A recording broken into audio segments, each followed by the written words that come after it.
Fasting. Fasting has been around for as long as there has been civilization, both on purpose and not on purpose. It's also been a huge part of religious and spiritual cultures for thousands and thousands of years.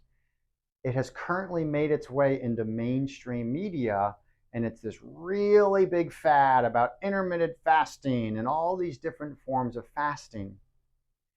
And like any other tool, if you don't know how to use it, it can be really dangerous or it can be incredibly valuable.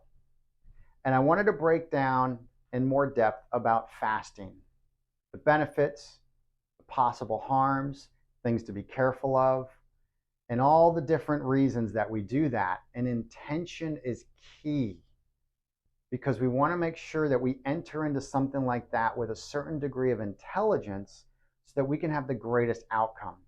So let's first break down digestion. And this is something that came to me much, much later in my career in terms of education and knowledge. And what I didn't realize for so long was how heavy of a toll digesting food takes on our bodies. It requires a ton of energy to break down all the food we shove in our pie holes all day, every day, especially that giant meal at the end of the day. And so most of that food trudges along through our digestive system while we are trying to rest and restore. Our body is fighting itself to break down all the food we just shoved in our guts. And so we have to understand that digestion in and of itself is a very taxing process to the body, which is why when animals are sick, they won't eat. You know why? Because they need energy to heal. Then they go back to eating. That is the biggest point of evidence for how heavy food is to our system and how in tuned animals are, all other animals are, to using and conserving energy for healing and not digestion. And so when you are going to embark upon any of the endless versions of fasting that there are, things you must consider are: what is your overall output and workload for that day or week or that period of time? Because your body does need fuel and it does need energy. So if you're going to go on this massive undertaking of physical output or energy, you need fuel and you need energy. So you don't want to be doing a fast or any caloric restriction when you have a massive need of caloric output. The best times to do any type of caloric restriction, I don't even like to use the word calories, we'll say dietary restrictions, is during times of resting and reflection. These are the greatest times, or during healing. So if I am ever not feeling 100%, I will often go to short versions of fasting, but there's many ways. I will sometimes do smoothie fasts. I'll do bone broth fasts.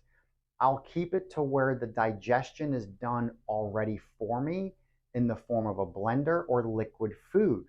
Because if it is already liquefied, it is already to a degree pre-digested, so my body doesn't have to exert as much energy to get that food through my body. And so even just doing liquid food fasts is a different version. And it's all done with understanding the big picture of what is my output needed, what is my state of being now, and what is my ultimate goal. And then with those three considerations, truly understanding, okay, what type of fast do I participate in right now and for how long? And when do I know when to quit? When do I know when to push through? Because there are times, especially when you reach the higher ascensions of consciousness or your spiritual practice, where you can abstain from things for the body for a much longer period of time and achieve an incredible outcome for your higher self or your higher purpose in life. And again, none of this is done while trying to operate a multinational company, run 5 miles a day, put in 45 minutes of intense training at the gym, working outside in the Florida heat and humidity. It's all done with a certain level of gentle ease for the rest of the body so that you can ascend on the spiritual, mental, emotional level. And so you can see that this conversation is not as simple as intermittent fast, cut it for 12 hours, all of this stuff that's flying around the internet from people who have no depth of understanding at the benefits, pitfalls, the intentions, and all of it matters to create the best single plan and outcome for you. And this is where health coaching is an incredible passion of mine, because very, very few people have done the time and the work to study to understand it at all levels. And if this is something you're interested in and would like our support, and I would love the opportunity to coach you, please message me anywhere on our social media platforms. Check out all of our videos for more content. And I look forward to seeing you and hearing from you in our next videos.